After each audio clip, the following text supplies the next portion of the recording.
BFM Politique. Benjamin Duhamel. Raphaël Glucksmann, invité de BFM Politique, et je signale à tous ceux qui nous regardent à la maison chez eux qu'ils peuvent vous interpeller directement en scannant le QR code qui va apparaître à droite de l'écran, juste là, et nous relayerons vos questions tout au long de cette émission. Le QR code qui va apparaître, ce sont les magies de la télévision, et le voilà. Raphaël Glucksmann, dans les colonnes du Parisien, Emmanuel Macron a réaffirmé que des opérations sur le terrain en Ukraine seront peut-être nécessaires, tout en précisant qu'il ne le souhaite pas et qu'il n'en prendra pas l'initiative. Mais il rajoute, ouvrez les guillemets, la force de la France, c'est que nous pouvons le faire. Est-ce qu'il a raison, après cette intervention de jeudi soir à la télévision, de maintenir cette ambiguïté stratégique, voire d'aller encore un peu plus loin en disant ce sera peut-être nécessaire qu'il y ait des opérations sur le terrain ? Emmanuel Macron a raison de souligner le caractère gravissime de la situation. Une défaite de l'Ukraine, ce serait la fin de la paix et de la sécurité sur l'ensemble du continent européen pour des décennies. Et il faut vraiment que les gens comprennent cela. Moi, cela fait 20 ans que j'essaye d'alerter sur le danger que fait peser Poutine, pas simplement sur ses voisins, mais sur l'ensemble des Européens. Et je n'ai pas été entendu, et tous ceux qui ont essayé d'alerter n'ont pas été entendus. Donc maintenant, il faut devenir très sérieux. Ce qui se joue, ce n'est pas simplement l'avenir de l'Ukraine. C'est notre avenir à toutes et tous. Et donc, ce n'est pas simplement par solidarité vis-à-vis des Ukrainiens qu'on doit les aider à défaire l'armée russe. Mais c'est aussi par conscience de nos intérêts vitaux.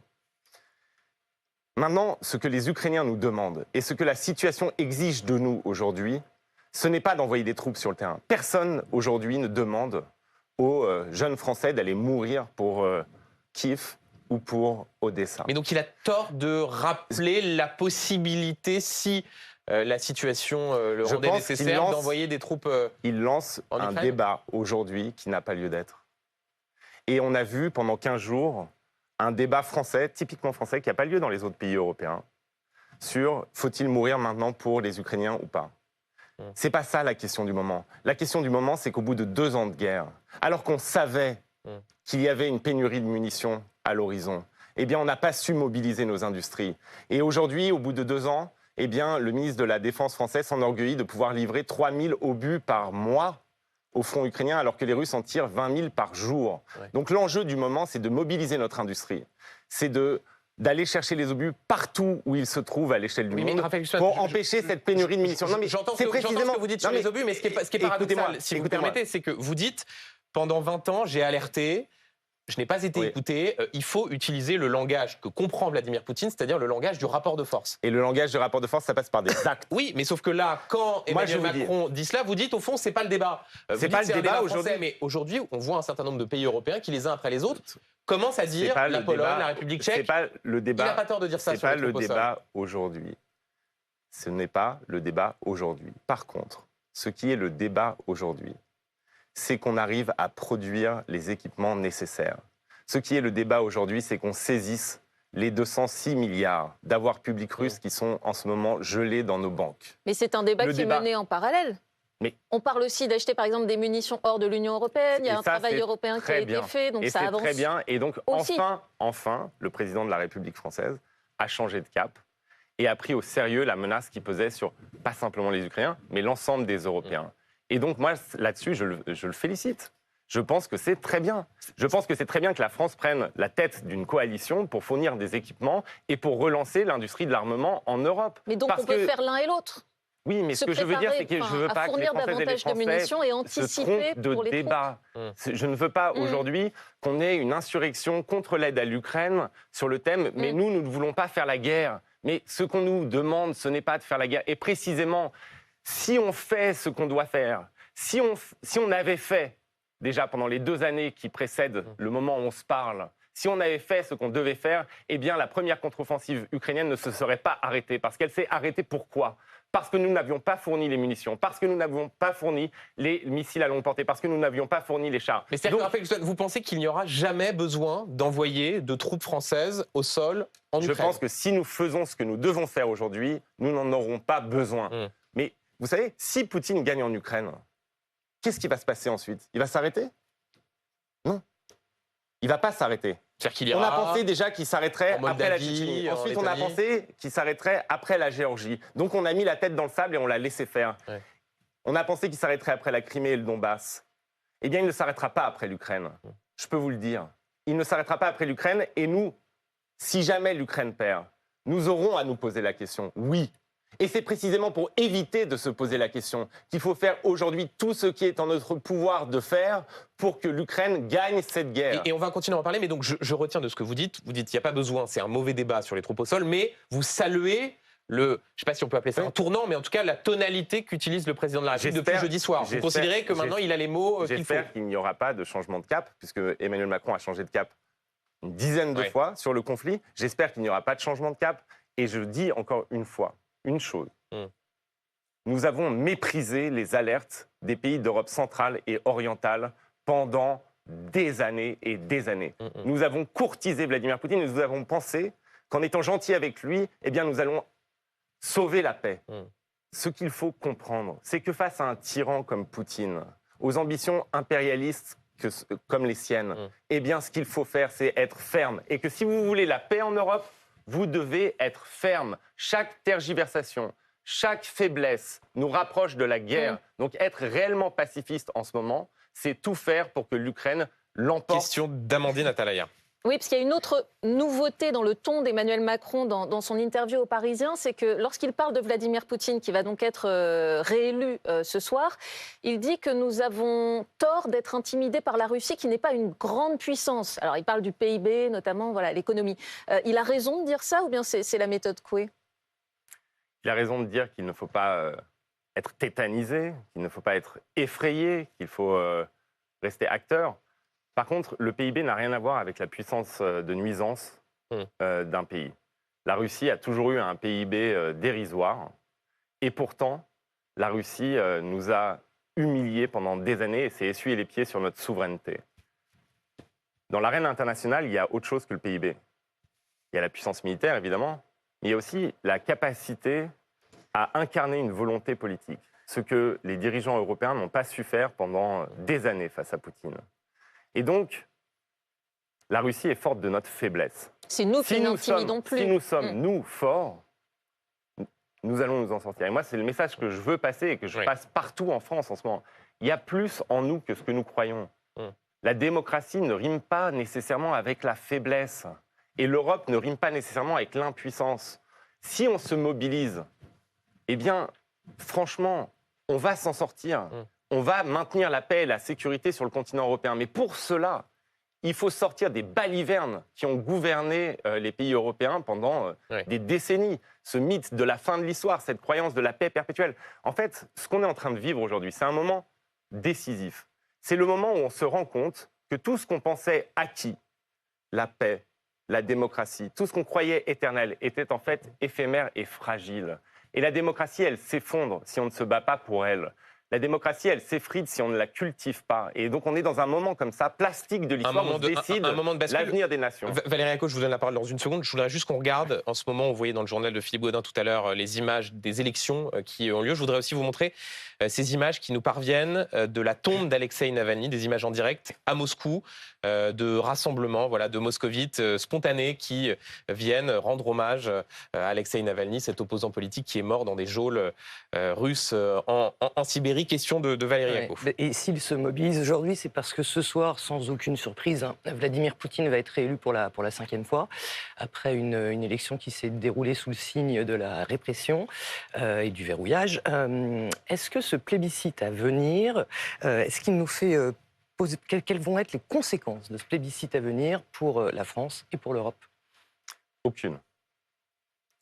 Aucune. Vladimir Poutine poursuit une trajectoire linéaire. Tous ceux qui vous expliquent qu'il a changé, c'est simplement qu'ils essayent de masquer le fait qu'ils se sont radicalement plantés sur lui pendant 20 ans.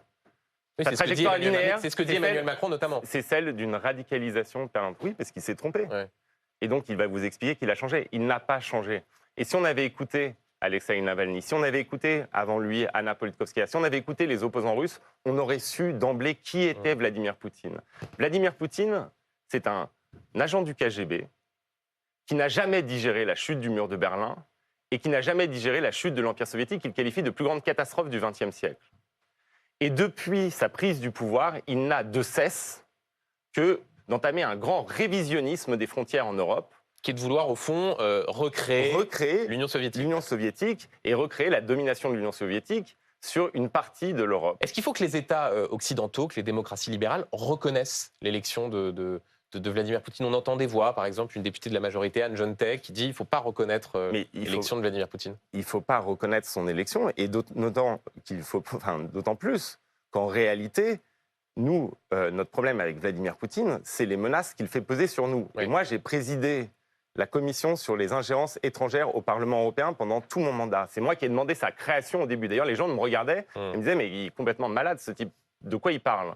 Et j'expliquais que non, Vladimir Poutine avait commencé une guerre hybride contre nos démocraties, c'est-à-dire des attaques sur l'espace informationnel européen, c'est-à-dire des cyberattaques contre nos hôpitaux, c'est-à-dire des cyberattaques contre l'Agence européenne du médicament, c'est-à-dire de prendre pour cible, via des milices en Afrique, nos soldats au Mali, et que donc il fallait réagir. Et cet homme que l'on voit là se vit comme étant en guerre contre nous. Et c'est ça qu'il faut comprendre. En fait, il se contrefiche du Donbass ou de la Crimée. Ce n'est pas une affaire de territoire. Son adversaire dans ce conflit, c'est l'Occident collectif, comme il le dit. C'est-à-dire nous. C'est nos valeurs, la liberté. Et ce n'est pas simplement nos valeurs, c'est nos systèmes politiques.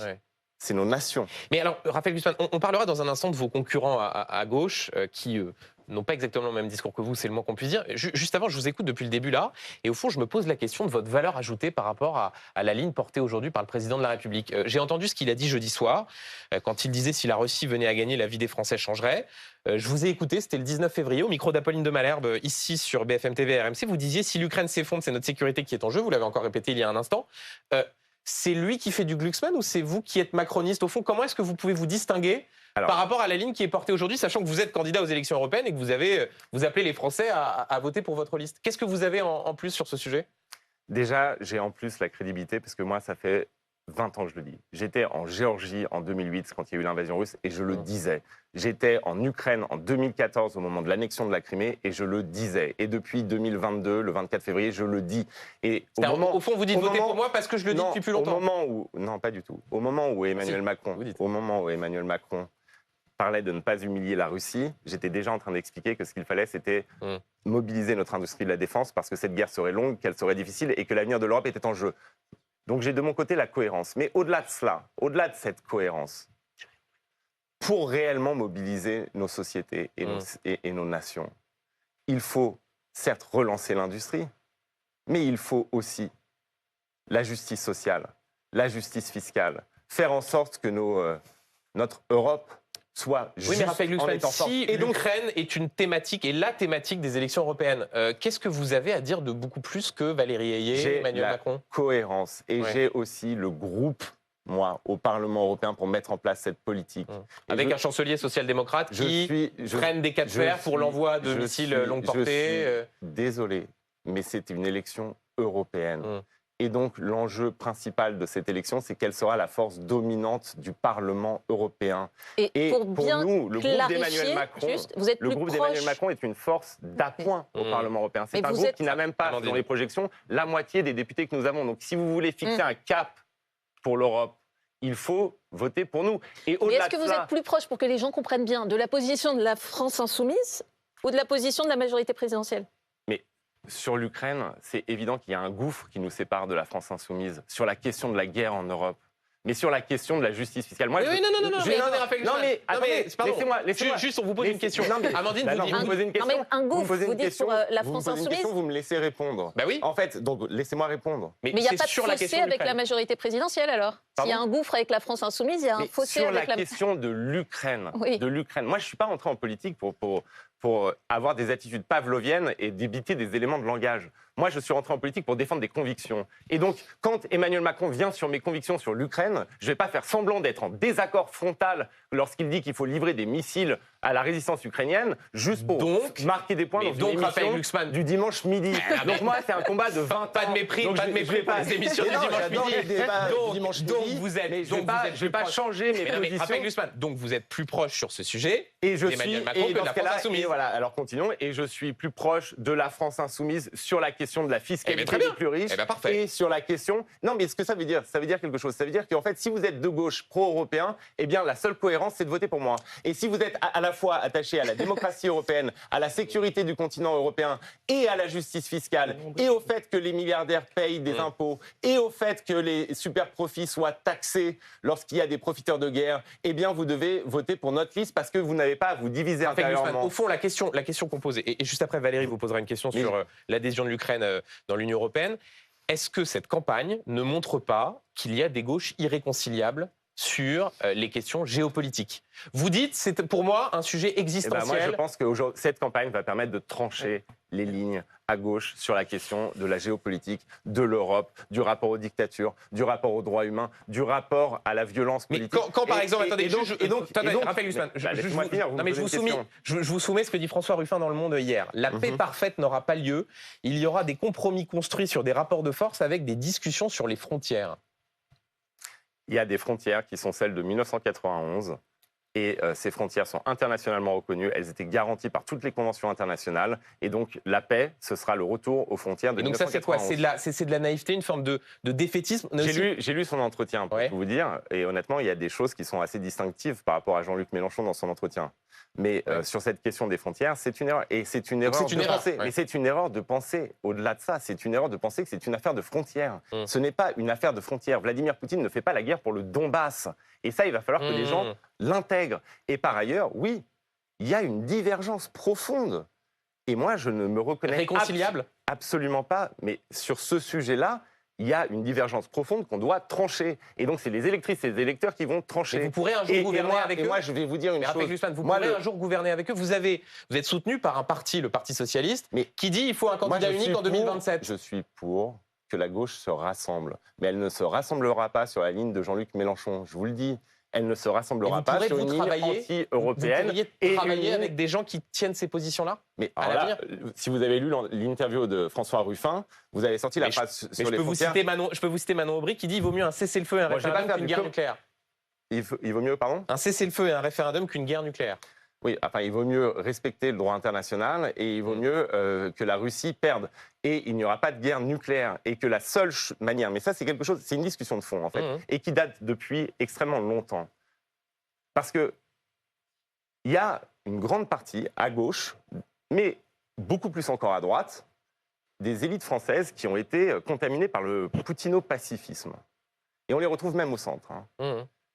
Et cette voie de garage doit prendre fin. Si vous voulez la paix, si vous êtes réellement attaché à la paix, alors vous devez faire preuve de fermeté et ne pas récompenser l'agresseur. Les frontières de l'Ukraine sont internationalement reconnues et la seule manière d'avoir la paix immédiatement, c'est que la Russie retire ses troupes d'Ukraine. Question de Valérie Acco. Le 14 janvier, Raphaël Glucksmann, vous disiez, dans la perspective de l'adhésion de l'Ukraine à l'Union européenne, vous disiez, si vous considérez que cette adhésion, c'est une catastrophe, alors vous n'avez qu'à voter pour la liste RN. Est-ce que vous rediriez cette phrase aujourd'hui? Non. Pourquoi? Parce qu'il y a d'autres listes qui sont contre l'adhésion de l'Ukraine et que je ne vois pas pourquoi je ferais ce cadeau à Jordan Bardella. Il est déjà assez haut dans les sondages et effectivement, franchement, mais je vais vous le dire, moi je reconnais sans problème quand je dis, j'allais être mal poli, donc des âneries. Attention, n'allez pas trop loin. Non, mais je ne vais pas trop loin. Non, vous avez plein de listes qui sont opposées à l'adhésion de l'Ukraine et moi je défendrai l'adhésion de l'Ukraine à l'Union européenne. Et je défendrai cette adhésion tout en précisant quand même que c'est un processus long, parce que là, on va faire pareil que sur les troupes, on va faire semblant que c'est une adhésion demain à loi constante en Ukraine, SMIC constant en Ukraine, et par ailleurs, PAC constante en Europe, politique agricole commune. Donc non, il y aura des réformes.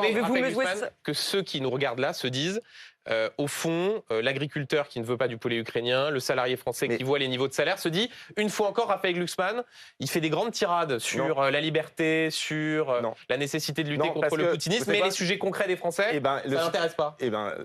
Excusez-moi, c'est votre interprétation. Parce que je pense déjà que les Français qui nous regardent sont intéressés par leur sécurité, par l'avenir de leur continent et par la capacité ou pas à vivre en paix ou en guerre en Europe. C'est pas des sujets abstraits. Et par les conséquences concrètes qu'aurait pour eux dans la vie de tous les jours l'adhésion de l'Ukraine.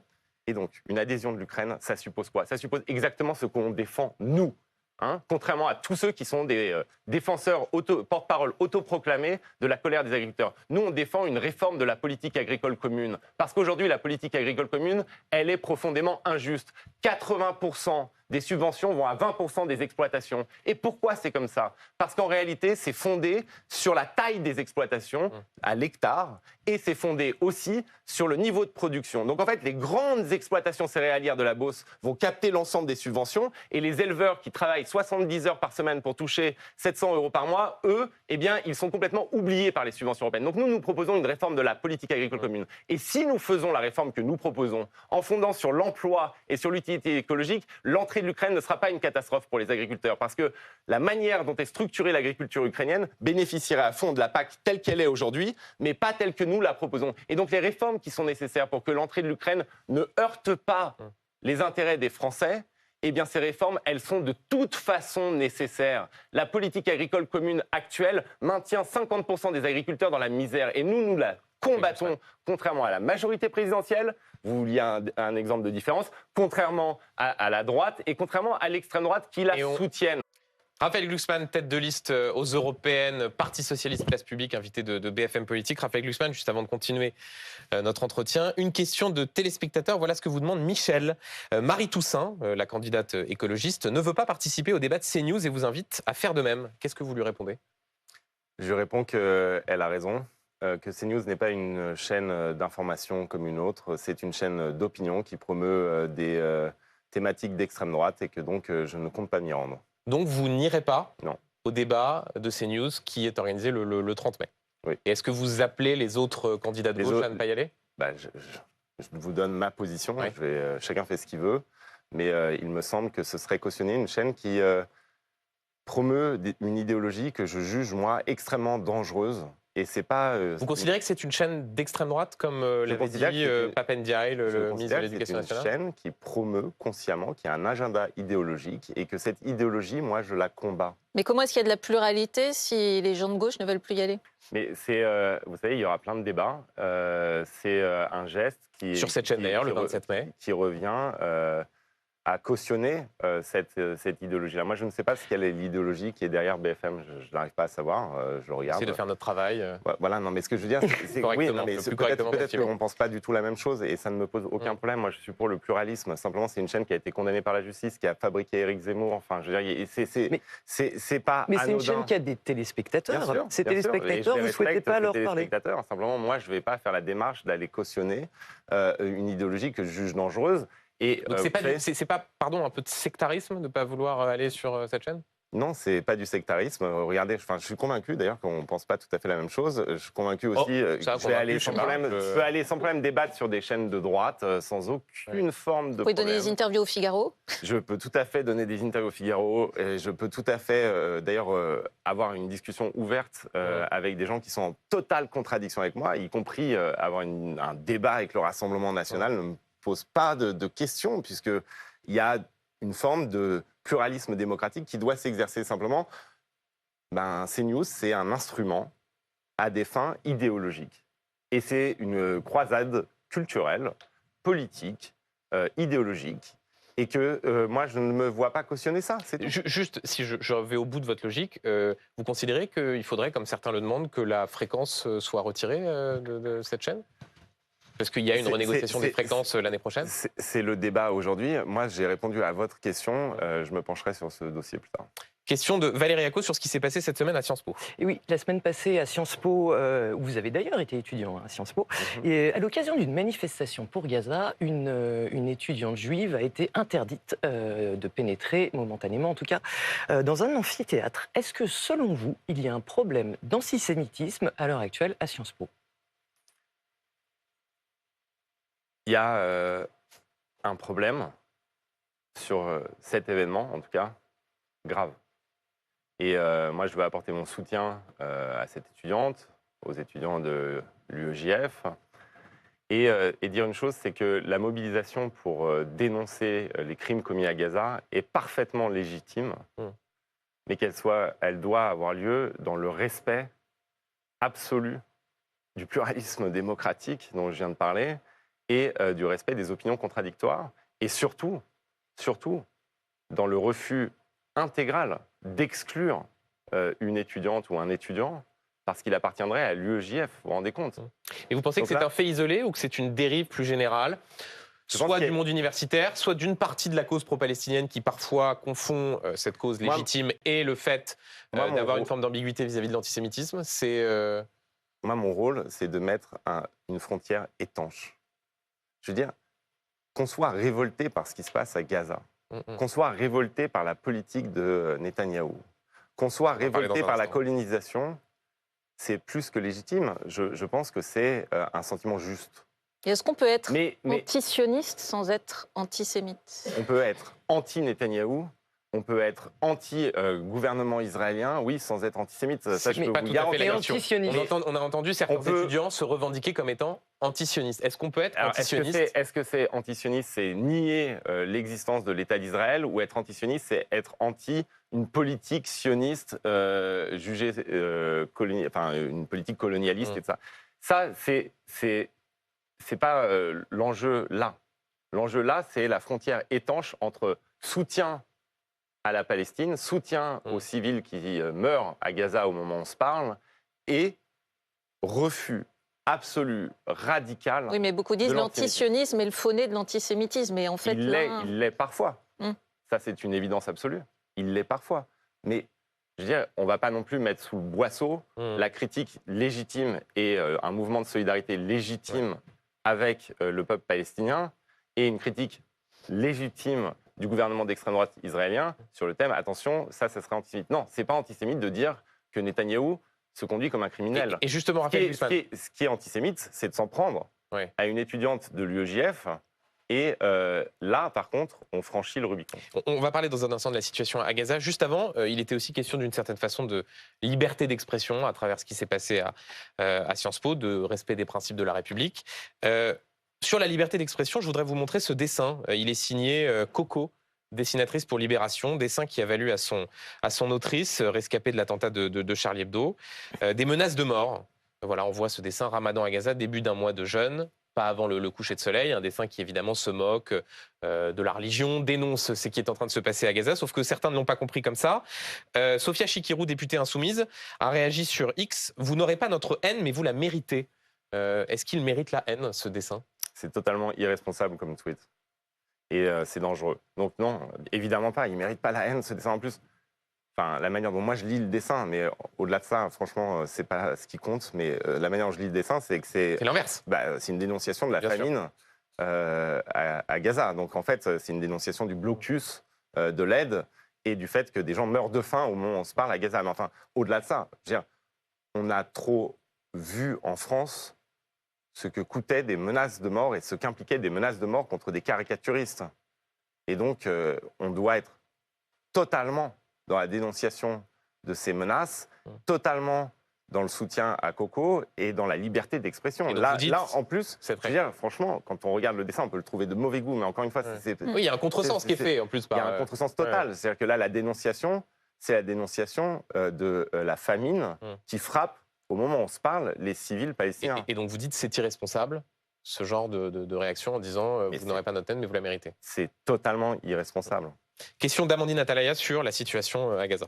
Oui, on parlait de Benyamin Netanyahou qui a donné son feu vert pour une intervention à Rafah, dans le sud de la bande de Gaza, où il y a 1,5 million de Palestiniens qui sont massés aujourd'hui. Et à l'instant, d'ailleurs, Benyamin Netanyahou ajoute ce matin « La pression internationale n'empêchera pas une offensive à Rafah ». Alors, que doit faire la France et que doit-elle dire qu'elle n'est pas déjà dit? La pression internationale n'empêchera pas une offensive à Rafah, dit Benyamin Netanyahou, parce que la pression internationale n'est pas assez forte.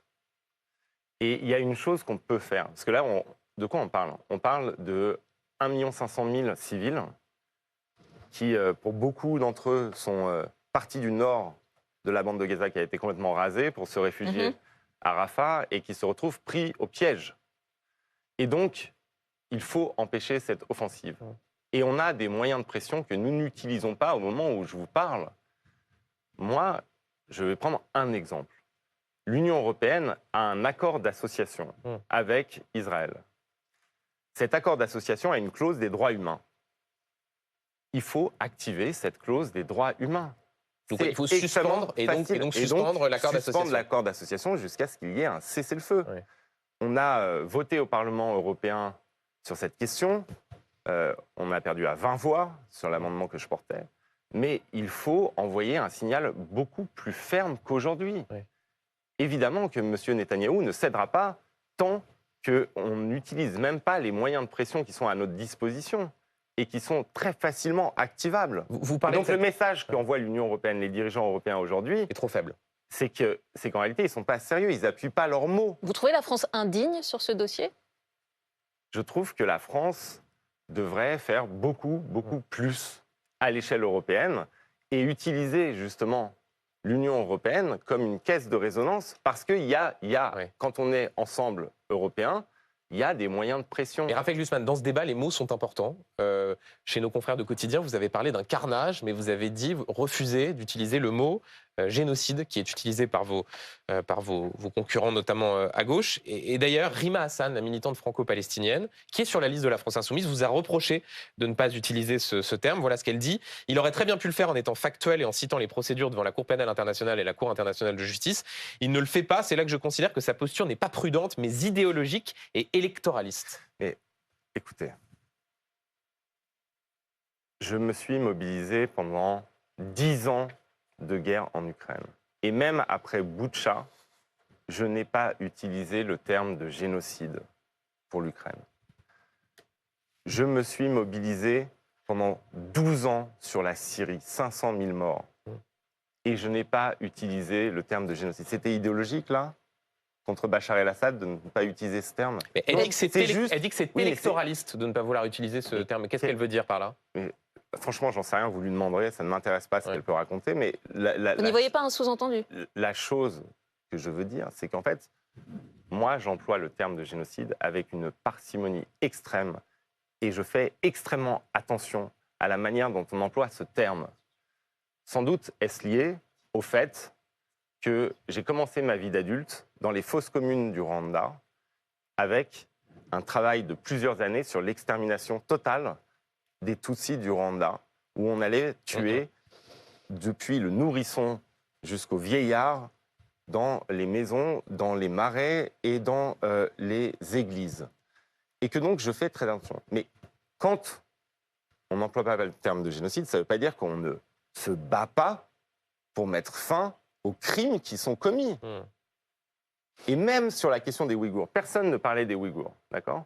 Même sur la question des Ouïghours, j'ai attendu qu'un tribunal se prononce pour employer le terme. Mais justement, sur les termes, de mobilisation, parce qu'ils sont importants et qu'on parlait de Rima Hassan, lorsqu'elle a été interrogée une fois sur l'action du Hamas, à la question « cette action est-elle légitime ?», elle a répondu vrai. Oui, l'action du Hamas est-elle légitime ? Vrai, dit Rima Hassan. Est-ce que vous prendriez quelqu'un qui dit ce type de propos sur votre liste ? Et c'est là encore le gouffre qui nous sépare de la France insoumise sur les questions géopolitiques et sur le rapport à la violence. Parce qu'en réalité, c'est le 7 octobre que ce gouffre est apparu aussi. C'est-à-dire que ne pas être capable de qualifier le Hamas d'organisation terroriste après des attentats terroristes aussi monstrueux que ceux qui ont eu lieu en Israël, c'est quand même une catastrophe. Et ça veut dire beaucoup de choses. Et donc nous n'avons pas bégayé au moment de qualifier le Hamas d'organisation terroriste et le pogrom du 7 octobre d'attaque terroriste. Et nous ne bégayons pas aujourd'hui pour être du côté d'une pression infiniment plus ferme à l'égard du gouvernement de Netanyahou, parce que ce n'est plus aujourd'hui lutter contre le terrorisme, ce qui se passe à Gaza. C'est raser entièrement la bande de Gaza et menacer... Le fait que Rima Hassan soit présente sur cette liste, qu'est-ce que cela dit? Est-ce que cela dit une forme de complaisance vis-à-vis des propos pour le moins ambigus? La prochaine fois, vous inviterez honnêtement le responsable de l'organisation non, mais la France Insoumise. Non, mais attendez, vous êtes concurrent. Franchement, moi, je ne vais pas passer là 10 minutes à commenter l'ordonnancement interne de la liste France Insoumise. Je pense que c'est un peu plus que ça. Et cela représente des débats qui sont importants. Donc, je vous pose la question. Extrêmement clair sur nos divergences, le gouffre qui nous sépare sur cette question, et je pense qu'on peut avancer. Alors, vous n'allez pas être content parce qu'on va parler un peu de la campagne des européennes et de ce qui s'est passé hier, le lancement de la campagne de la France Insoumise. Prochaine fois.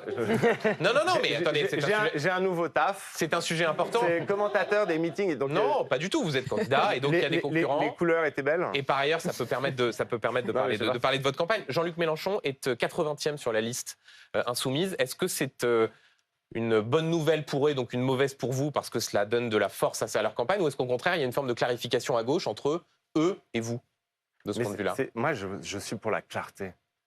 Il aurait même pu prendre la tête de liste, que c'était très bien. Je suis pour la clarté.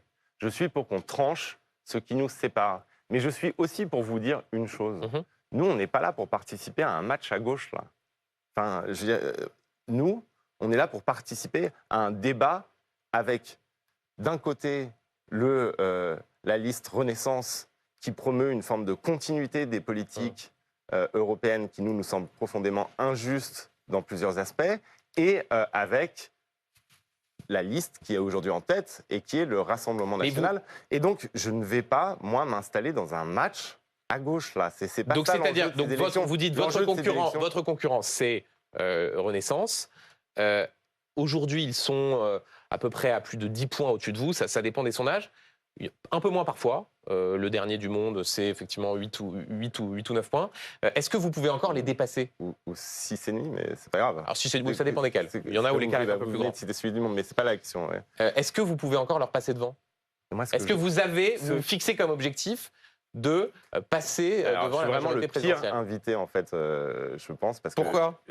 Je refuse de commenter les meetings des autres. Et en plus, je ne vais pas vous donner d'objectifs chiffrés. Ah non, c'était pas ma question. Mais donc, moi, ce que je vais vous dire, c'est que je veux qu'on parle d'Europe et qu'on montre quelles sont les différences. Et donc, moi, je vais parler d'Europe et de notre différence fondamentale sur les questions de justice avec Emmanuel Macron. Et je vais parler comment d'Europe? En racontant ce qui s'est passé pendant ce mandat. Et je vais vous raconter une chose. Il y a une directive de la Commission européenne et du Parlement européen, une loi européenne qui vient d'être actée, qui donne des droits aux millions de travailleurs des plateformes de Uber, de Deliveroo, en Europe. Aujourd'hui, ces travailleurs n'ont aucun droit. Et là, on leur donne des droits. On leur donne les droits des salariés. Et l'Europe, quand elle fait ça, dirigée par Nicolas Schmit, le commissaire européen, social-démocrate, eh bien, elle est du côté du progrès social. Qui s'y oppose? Qui s'y oppose pour faire plaisir à Uber? La France d'Emmanuel Macron. Elle est le seul pays qui vote contre cette mesure de progrès social au Conseil européen. Oui, mais vous savez très bien, Raphaël Glucksmann, que vous aurez plus ou moins de poids à gauche. Pour protéger nos producteurs pour protéger les esclaves à l'autre bout de la terre, en Chine. Amandine. Eh bien, qui s'oppose à nos lois? Emmanuel Macron. Et donc, moi, ce que je veux dire, c'est que nous, on va porter une liste qui sera réellement cohérente dans l'affirmation politique de l'Europe, qui passera par la rupture avec des grands intérêts privés qu'Emmanuel Macron n'assume pas. Mais votre positionnement aux élections européennes va changer la donne pour la suite et peut-être même pour le futur et 2027, suivant par exemple que vous arrivez devant les Insoumis ou pas. Ça change beaucoup de choses. Est-ce que, par exemple, si vous arrivez devant les Insoumis, vous estimez que le rassemblement à gauche, ensuite, doit se faire derrière vous? Moi, j'estime qu'on va montrer qu'en France, à gauche, les gens qui sont pour l'Union européenne, pro-européens, fondamentalement attachés à la démocratie, sont majoritaires. Et on va montrer qu'il y a un espace politique immense. Et on va aussi rappeler une chose, parce que ni les journalistes politiques, ni les dirigeants des partis politiques français ne semblent l'avoir compris, c'est que c'est une élection européenne. Donc ça veut dire que l'enjeu principal quand Jean-Luc Mélenchon dit 2024, ça prépare 2027, il se trompe. Il fait du présidentialisme français habituel. C'est-à-dire que pour quelqu'un qui est pour la 6e République, excusez-moi, mais vouloir rejouer toujours un nouveau tour de présidentiel, ça me semble paradoxal. Eh bien non, c'est une Eh bien élection européenne. Alors, Raphaël Glucksmann, alors, il me reste 2 questions. Non, c'est une élection européenne, Oui. mais laissez-moi le dire, parce que en Eh fait, bien, personne ne veut en parler de cette élection. Donc moi, je suis candidat à une élection européenne. Peut-être le public, ça l'intéresse. Eh bien, les élections européennes, l'enjeu principal, c'est d'abord de savoir, oui, c'est une grande surprise et c'est très, très difficile à comprendre quand on est commentateur politique français, Oui. mais l'enjeu principal, c'est de savoir qui, de la gauche ou de la droite, Eh bien, gagnera donc, ces élections. donc, Et Raphaël donc, Glucksmann, je m'adresse au public derrière vous. Oui, mais c'est pas le public là, s'il vous plaît, juste parce qu'il nous reste pas beaucoup de temps. Parce que peut-être que ça les intéresse. Oui, mais Et ils peut-être. regardent Mais sourire. alors, il y a aussi des gens à la maison qui nous regardent, à la maison ou Bah ailleurs oui, d'ailleurs. alors, je regarde la caméra. Alors, si vous juste, voulez, Raphaël Glucksmann, deux questions. Donc, Est-ce que- l'enjeu, c'est est-ce que vous voulez Jacques Delors, président de la Alors. Commission européenne, ou Monsieur D'accord. Barroso, Alors, la Raphaël gauche Glucksmann, ou la si droite? vous me Parce que permettez- c'est ça l'enjeu. Les macronistes D'accord. ou les lepénistes, finalement, à l'échelle européenne, tente une ils question. sont des forces. Je tente une question. Est-ce Allez. que parfois, en vous rasant, vous pensez à être candidat en 2027 ? Alors, laissez-moi être besogneux une fois de plus et de vous rappeler que, contrairement à l'ensemble des gens, quand je me rase, je pense aux élections européennes. Eh ben voilà. Et je Eh ben, pense c'est au une 9 réponse. juin Eh ben, c'est une 2024. Et je pense que c'est une élection fondamentale. Mais pourquoi c'est une élection fondamentale? Laissez-moi vous le dire. C'est que la transition écologique, vous en voulez, oui ou non? Eh bien, ça sera décidé par cette élection. Le fait que l'Europe puisse se retrouver seule si Donald Trump est président des États-Unis, donc qu'on ait une Europe de la défense, oui ou non? Donc ce vous sera pensez- décidé par Non, cette mais élection. donc vous pensez jamais Est-ce à que vous l'élection voulez- Est-ce présidentielle que vous voulez taxer les milliardaires Ok, qui bon. échappent aujourd'hui à Je l'impôt poserai la en question 10 Europe? fois, j'aurai pas Eh plus de bien, succès. c'est le 9 juin Estelle- que ça décide. Estelle à la télé- Et la seule manière, derrière cette et la télévision, a une seule question pour manière, mais s'il vous plaît, Ouais. la seule manière d'obtenir cela, d'obtenir de la justice Estelle, sociale, d'obtenir une Europe qui soit solidaire et qui soit puissante, c'est de voter pour notre liste. Et donc moi, je ne pense qu'à ça, D'accord. qu'au 9 Donc, juin, alors, pour que la gauche soit vous majoritaire pouvez regarder en Europe. la caméra, Voilà, vous regardez voilà. éventuellement si je pose une question. Bah, Estelle, voilà. derrière sa télé, a une question à vous poser. Ah, ok. Pour finir, que pensez-vous du harcèlement que subit la chanteuse Aya Nakamura depuis sa rencontre avec Emmanuel Macron ? Eh bien, je pense que c'est du racisme pur et simple et que c'est absolument scandaleux et que on sera fier que Aya Nakamura chante et que finalement, ce qui ressort de cette polémique organisée par des réseaux d'extrême droite, c'est de la pure xénophobie. On est à ses côtés et on est fier Quand que Gérard Larcher, président du Sénat, dit les paroles, moi, non, bof. Enfin, franchement. Non, mais il y a Non. 4 Français sur 5 par ailleurs qui n'ont pas envie Ouais. qu'elle chante. Ça veut dire qu'ils sont Bah, tous racistes. Gérard, moi, je suis pas critique musicale, mais ce que Merci. j'ai vu, des messages qui sont passés, moi, je suis politique. Eh ben, Et on a compris. je serai toujours là pour lutter Merci. contre l'extrême droite. Je serai toujours là pour lutter contre les campagnes xénophobes. Merci. Et je serai toujours Merci aux côtés de ceux qui en sont les victimes. Merci Raphaël Glucksmann, merci Amandine, merci Valérie. Tout de suite, vous retrouvez Pauline Revenat et Philippe Gaudin pour Affaires suivantes. Je vous retrouve ce soir, 18h. C'est pas tous les jours dimanche. Vive la politique.